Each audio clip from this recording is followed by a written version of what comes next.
याद है दोस्तों, बहुत समय पहले की बात है। एक बार एक व्यापारी था जिसका एक बिरजू नाम का बेटा था। माँ बाप का बड़ा ही लाडला। बाप उसकी हर ख्वाहिशों को भी पूरी करता। अभी लड़का बड़ा ही हुआ था कि बाप का इंतकाल हो गया। बिरजू एक बड़ी ही जायदाद का मालिक बन गया। खूब मजे की जिंदगी गुजारने लगा था। खुशामंदी और मतलबी दोस्तों ने उसके दौलत का खूब फायदा उठाया और अलग अलग बहानों से उसे लूटने लगे। ऐसे ही करके धीरे धीरे उसका सारा धन दौलत जाता रहा। अब बिरजू के पास कुछ नहीं बचा। माँ ने उसे पहले ही खूब समझाया था, बेटा ये सब दोस्त मतलबी है। ये सिर्फ तुम्हारे पैसे देखकर तुम्हारे से दोस्ती करते हैं। उन पर जो कुछ तुम लुटा रहे हो, कल वे तुम्हारी ओर मुंह फेर कर भी नहीं देखेंगे। मगर बिरजू कब मानने वाला था। माँ की बात एक कान से सुनता तो दूसरे कान से निकाल देता।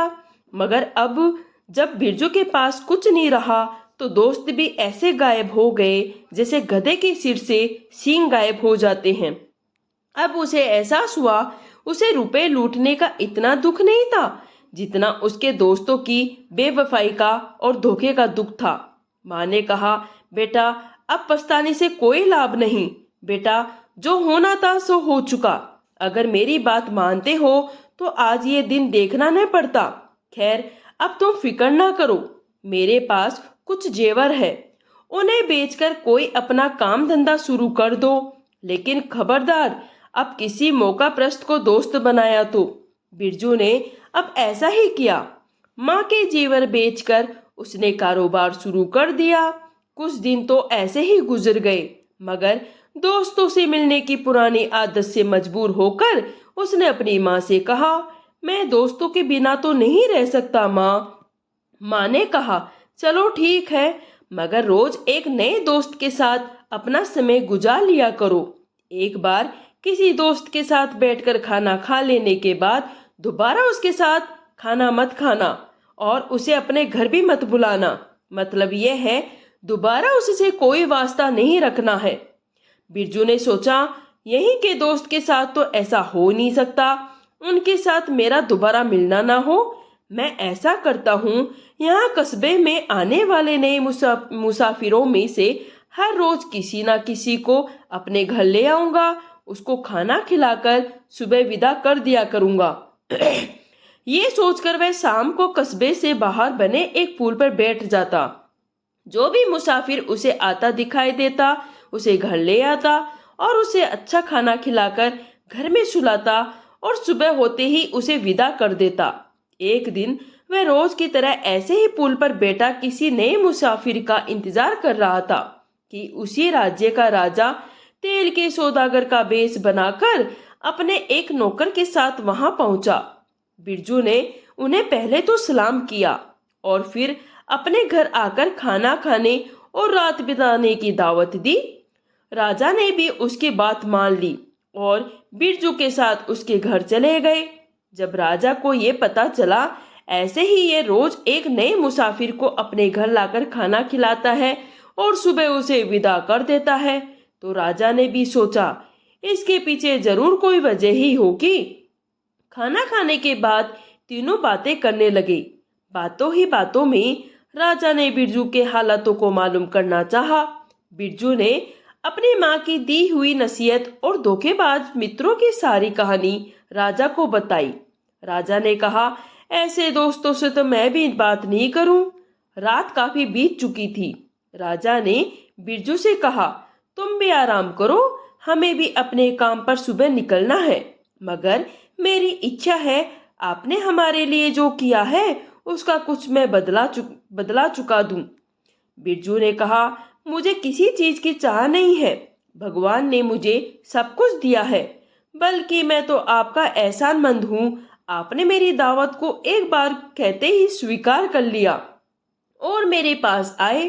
राजा ने कहा, मुझे तो तुम्हारे साथ खाना खाकर बड़ी ही खुशी हुई। भगवान करे तुम्हें और खुशियां मिले। माना कि आपको किसी चीज की जरूरत नहीं है, लेकिन फिर भी आपका कोई भी काम हो तो मुझे जरूर बताए। मुझे वह काम करने में बड़ी ही खुशी होगी। मैं भी आपकी खिदमत करना चाहता हूँ। बिरजू ने कहा, वैसे तो कोई खास काम नहीं है, पर एक इच्छा है मेरी, मगर उस सिलसिले में आप कुछ भी नहीं कर सकते हो। अलबत्ता हमारे यहाँ का जो प्रधान है वह और उसके साथी बड़े ही बदतमीज है। सब उनसे परेशान है, कोई उनका कुछ नहीं बिगाड़ सकता।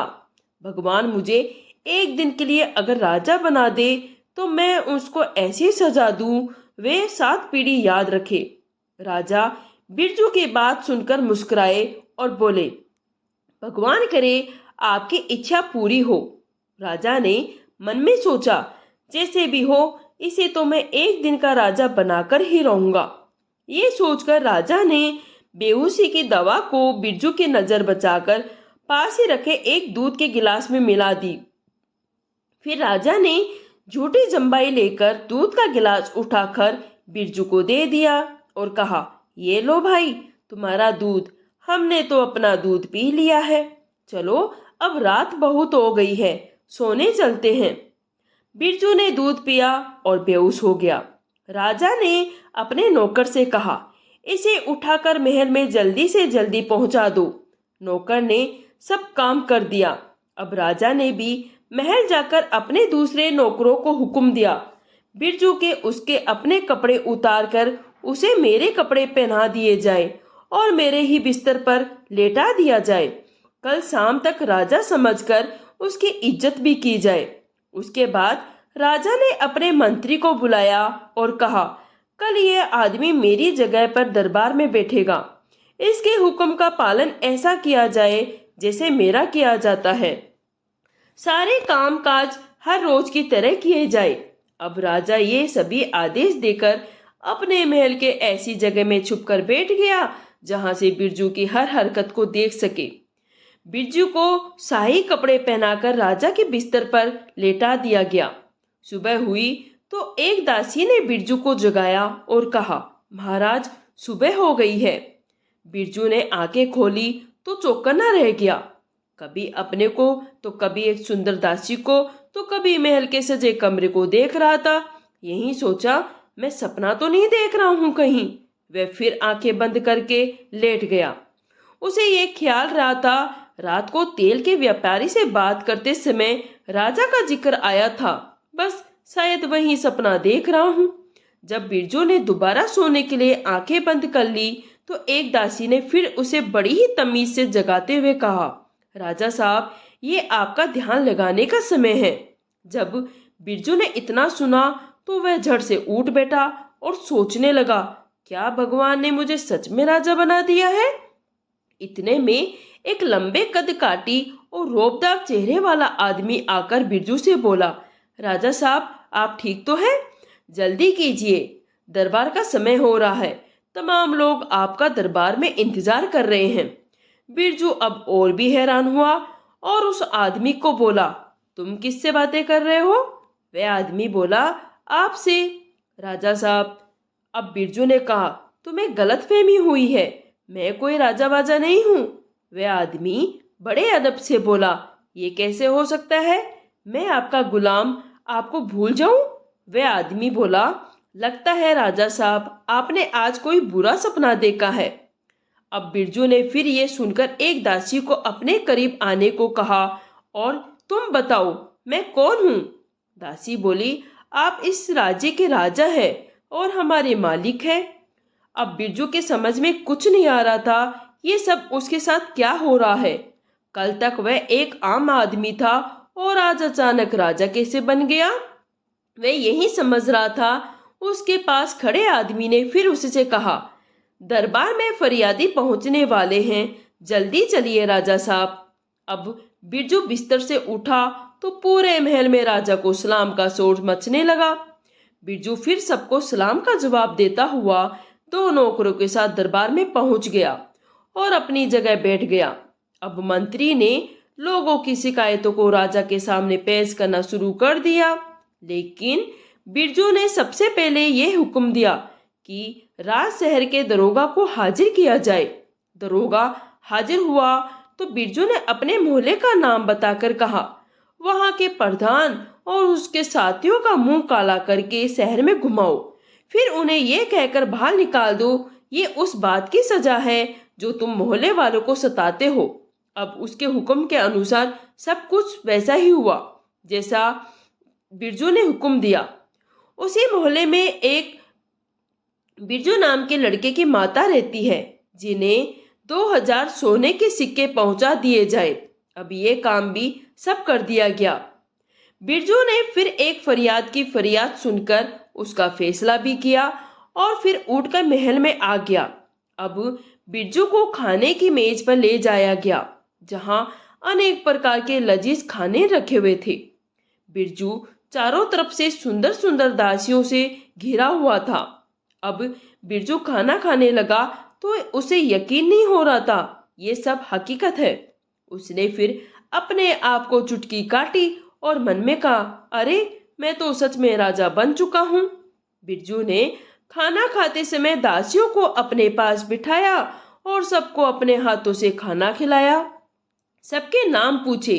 फिर बिरजू को एक और कमरे में ले जाया गया, जो पहले से भी अधिक सुंदर सजा हुआ था।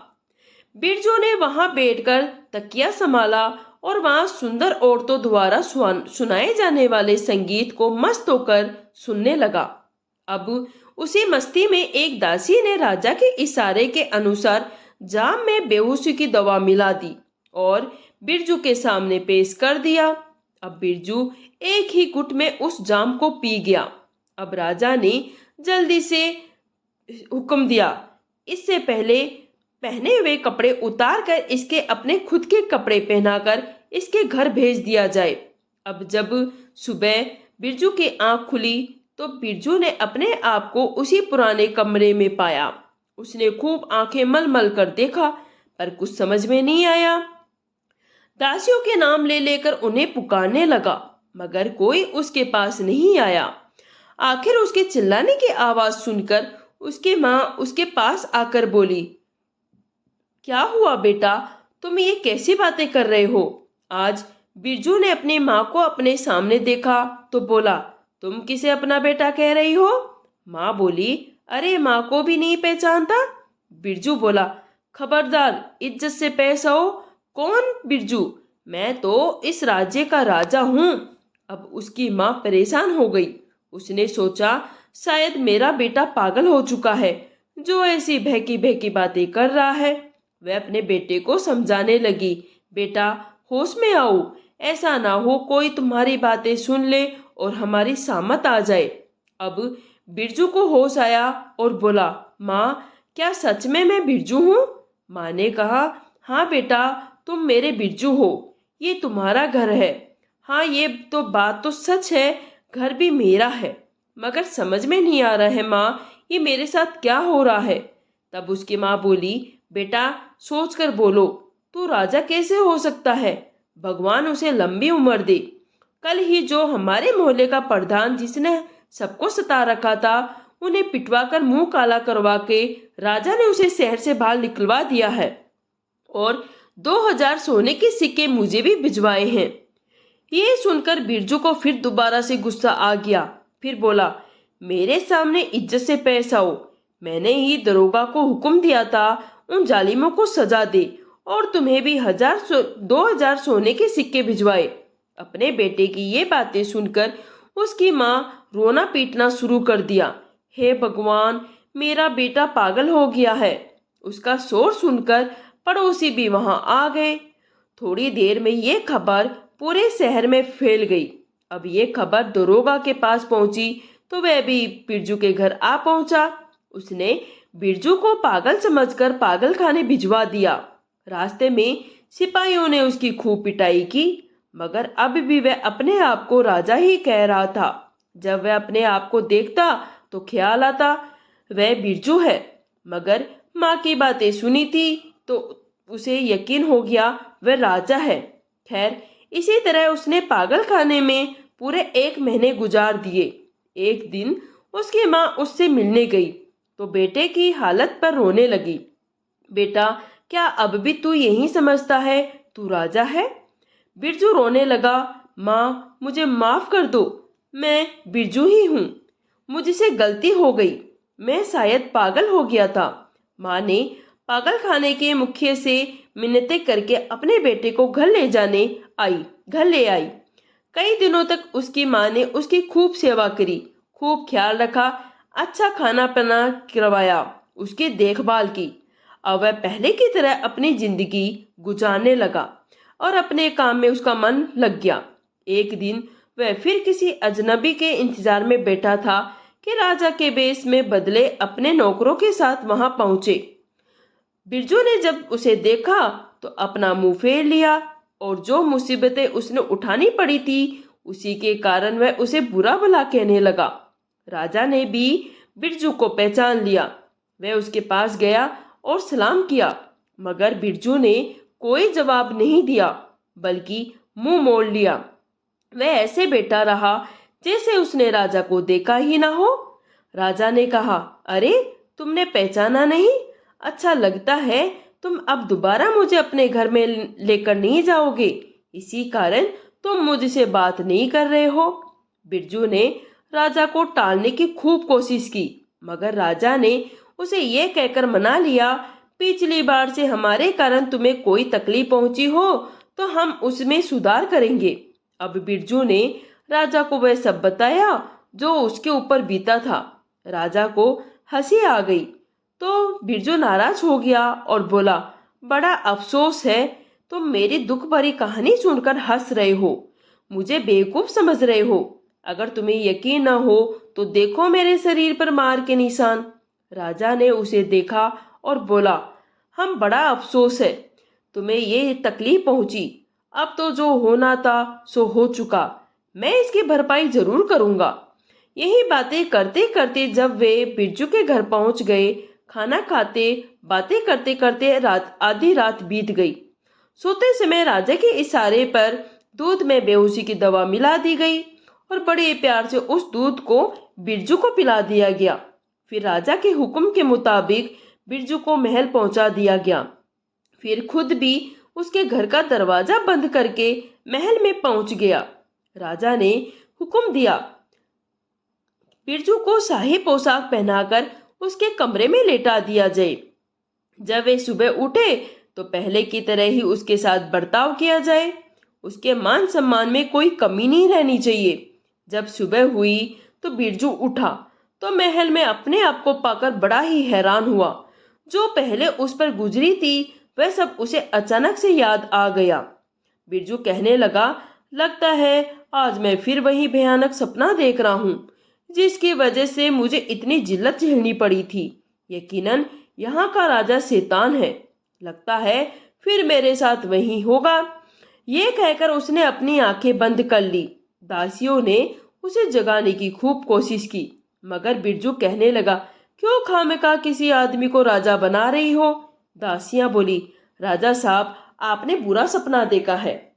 बिरजू ने कहा, तुम क्या जानो मैंने क्या क्या सहा है। बोली, आप तो महल से बाहर ही नहीं गए हो। इन बातों को सुनकर फिर बिरजू सोच में पड़ गया, सच में मैं राजा हूँ? क्या मैंने मार खाई वह सच था या सच है? पर्दे के पीछे छिपे राजा के इशारे पर वे सभी दासियां वहां पर नाचने और गाने लगी। बिरजू से भी रहा न गया, वह भी उछल कर बैठा और उनके साथ नाचने गाने लगा। उसने इतनी धमा चौकड़ी मचाई, मस्त होकर शाही लिबास को फाड़ डाला। अब जो सारा नजारा राजा खुद देख रहा था वह वहां आया और जोर जोर से हंसने लगा।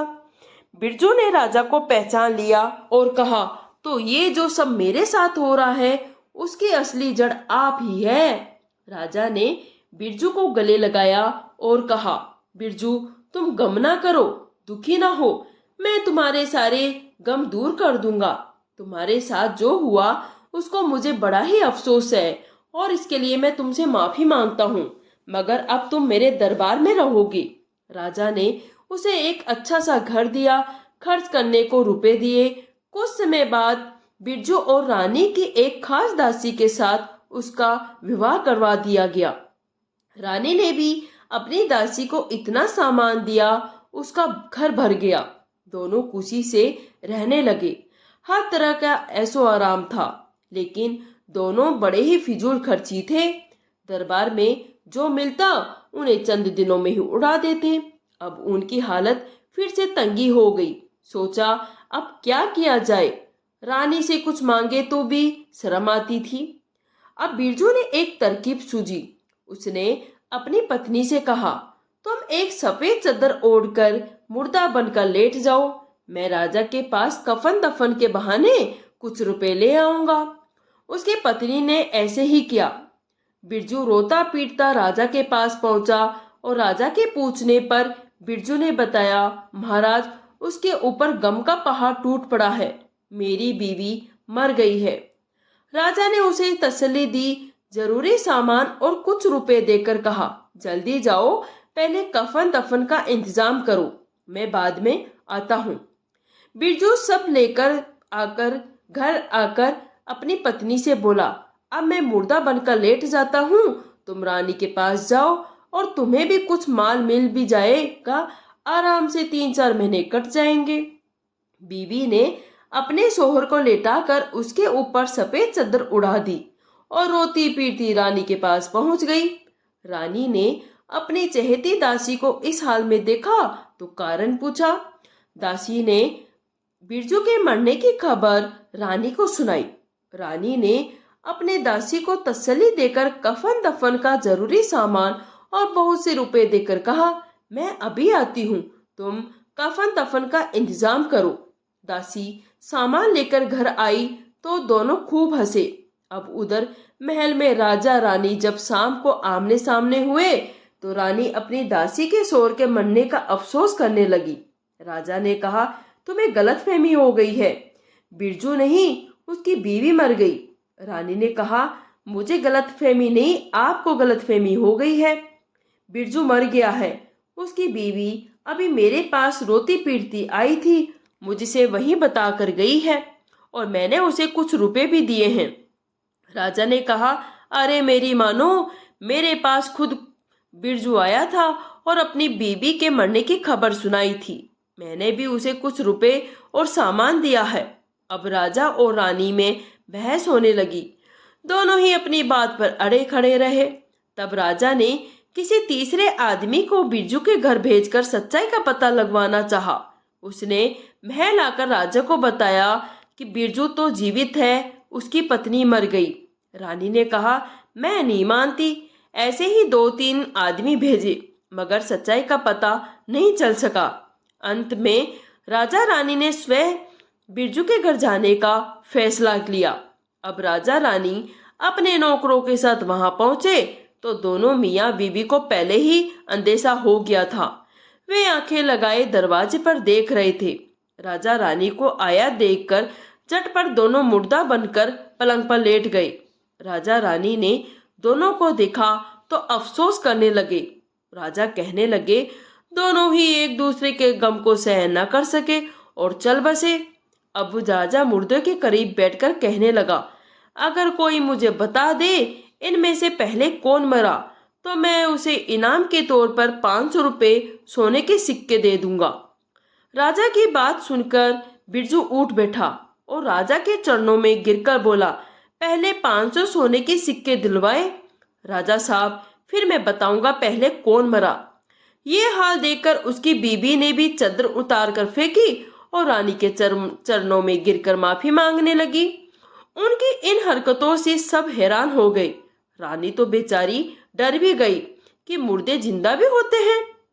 राजा ने फिर ये सब करने का कारण पूछा तो बिरजू ने हाथ जोड़कर कहा, महाराज, हमने हमारे तंगहाली से परेशान होकर ये सब रचाया था। राजा पहले ही बिरजू के साफ दिल पर मेहरबान था। राजा ने उसे फिर और अधिक धन दिया और ऐसी हरकतें ना करने का वचन लिया। तो दोस्तों, कहानी यहीं समाप्त होती है। अगर आपको हमारी ये कहानी पसंद आई है तो प्लीज़ कहानी को लाइक कीजिए और हमारे चैनल को सब्सक्राइब कर लीजिए। कहानी सुनने के लिए आपको धन्यवाद।